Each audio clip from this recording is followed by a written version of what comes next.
小伙伴，很多人判断一个人有钱没钱，第一反应就是盯着工资单。一个人要是每月税后能拿5、6千欧元，每天上班的地方是那种玻璃幕墙的大厂，你大概率会觉得这根本稳了，上岸了。上岸那根本不叫上岸，充其量只是被浪头拍在了沙滩上。根据德国经济研究所 EV Kern 的数据，单身每月净收入超过5780欧元，确实属于收入富裕。但我问你一个更实在的问题啊，你敢把老板那个异想天开的 KPI 直接怼回去，当场说老子不干了吗？在德国，真正的财富从来不是工资单上那串数字，而是你手里到底捏着多少选择权。就是你能不能随时喊停，能不能硬气的说不，能不能在面对闹心工作、天价账单、突发裁员的时候云淡风轻的一笑了之。在很多地方，有钱的人恨不得把兰博基尼的车钥匙焊在脑门上，最好走路都自带 V12的轰鸣声。但在德国，真正的财富是会隐身的。你在慕尼黑路上看到一个穿最新款巴黎世家，拿着咖啡走路带风的精致年轻人，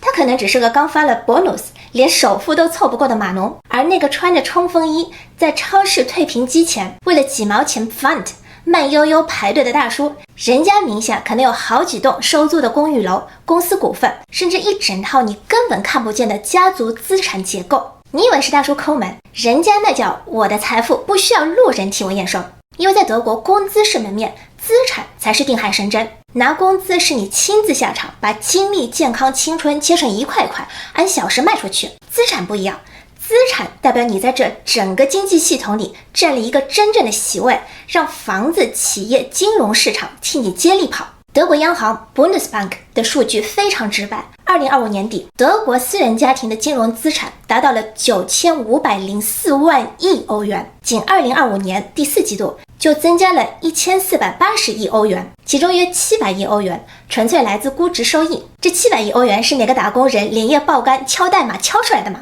不是啊，是人家资产坐在牌桌上，市场一重新定价，钱就自己涨出来了。这就要躺平也是一种生产力，但你得先有东西能躺。这就是工资型中产和资产型富人之间的核心差距，一个靠卖时间追生活成本，一个直接站到了重新定价的另一边。那么在德国，怎么判断一个人是不是真的有钱？别打听月薪，月薪只告诉你这个人现在能卖多少钱。如果他明天不打卡了，背后有没有系统继续运转？关于选择权，我把它分成4层。第一层，一停就慌，工资只要停发2个月，一想到房租、保险、信用卡、贷款就头晕目眩了，这叫现金流幻觉。这钱根本不是你的，它只是转到你账户里，短暂的停留了一下，然后被生活的各个部门给转走了。我想了一下，我应该是属于第一层。第二层，能撑半年，有点小存款，买了点 ETF， 账户余额不至于一看就让人心梗，这比第一层强，但依然跟工位死死绑定，属于手里有粮，心里还慌。第三层可以停几年，有自住房，没贷款，有投资收益，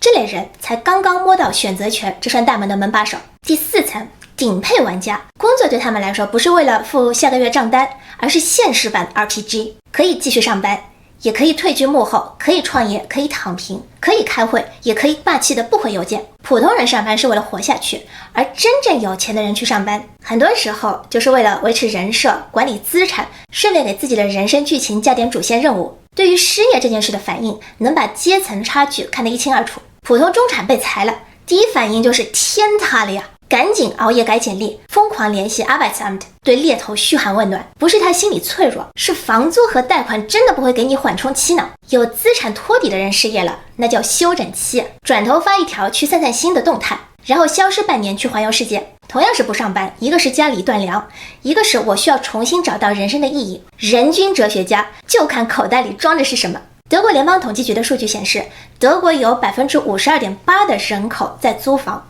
全欧盟最高。但房产所有权的重要性，我们不能假装它不存在。在德国买房这件事，对不同阶层的人来说，根本就是2种游戏。普通中产买房，就是把未来30年的收入和青春全压上了，每天发愁的是利率、Hausgeld、维修费，生怕被裁员。有资产的家庭买房，考虑的是这笔钱是放在现金里、基金里、公司里，还是换成这块不动产更合适。对他们来说，买房不是把人生压上去 all in， 而是把资产从一个抽屉挪到另一个抽屉。你买的是一个不能出错的人生决定，他买的是资产组合里新增的一块拼图。听到这儿，可能有人问了，那德国有钱人难道不买奢侈品吗？买，当然买了。但真正有钱人买奢侈品，心理机制跟普通人完全是2回事。刚挤进高薪门槛的中产，咬牙配个劳力士表，买个爱马仕包，那是一场人生晋级仪式。那个 logo 就是一张门票，说的是看我混得还行吧，别看不起我。对真正有资产的人来说，买个几万欧元的包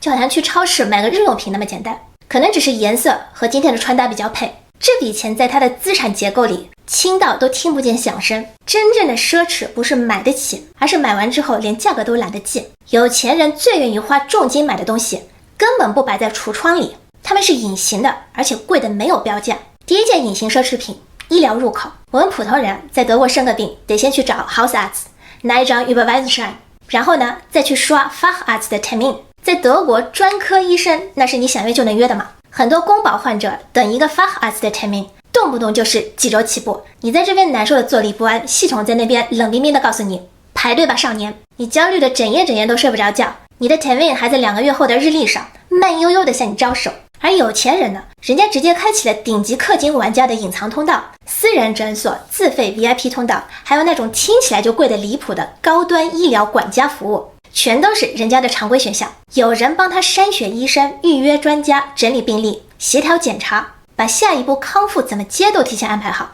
人家砸钱买的就是让医疗系统从你自己去排队变成有人替你开路。普通人生病折磨人的是流程，明明是病人却活成了自己的医疗项目经理。有钱人生病有的是直通车，最贵的东西不是那盒药，而是时间、入口和能少受罪的尊严。第二件隐形奢侈品叫专业防火系统。普通人遇到麻烦基本靠裸奔，税务局的信一来，大半夜开始问 AI， 越问越慌，签合同被坑了才满大街找律师，家里老人走了，为了分套老破小和七大姑八大姨斗智斗勇，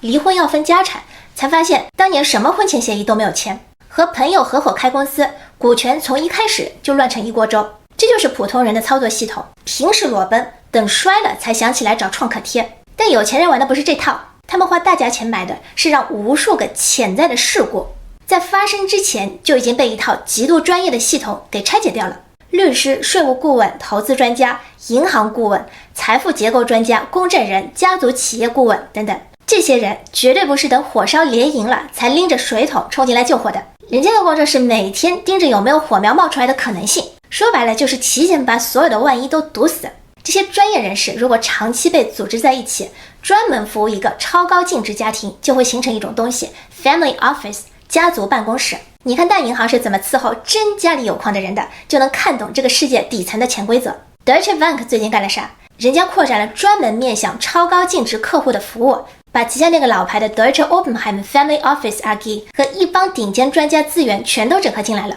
很多人以为家族办公室就是个卖高端理财的柜台，先生您好，这边有款基金收益不错，了解一下吗？怎么可能？家族办公室它更像是一个家族财富的总参谋部，它管的根本不是今年买哪只股票能涨停，它管的是企业股权怎么放才不会被内斗拖垮，婚姻财产怎么安排才不会因为一段爱情的破裂把资产拖进绞肉机，跨境资产怎么合法处理才不会被好几个国家的税务局轮流敲门。普通人的钱趴在银行卡里，一个意外就得抖3抖，有钱人的钱躺在有法律结构、税务规划、股权安排联手搭好的地堡里，睡得比谁都香。第三件隐形奢侈品，跨代传承结构。普通人每个月愁的就是一地鸡毛，账单怎么付，工作别出什么幺蛾子，银行卡别见底。真正有钱的人愁的是另一套问题，30年后我这个企业还能不能喘气，股权会不会被稀释，孩子们接不接得住，家族内部会不会为了控制权上演80集狗血连续剧。这不是无病呻吟，路透社专门报道过一个数据，德国 Mittelstand 那些支撑德国经济命脉的中小型家族企业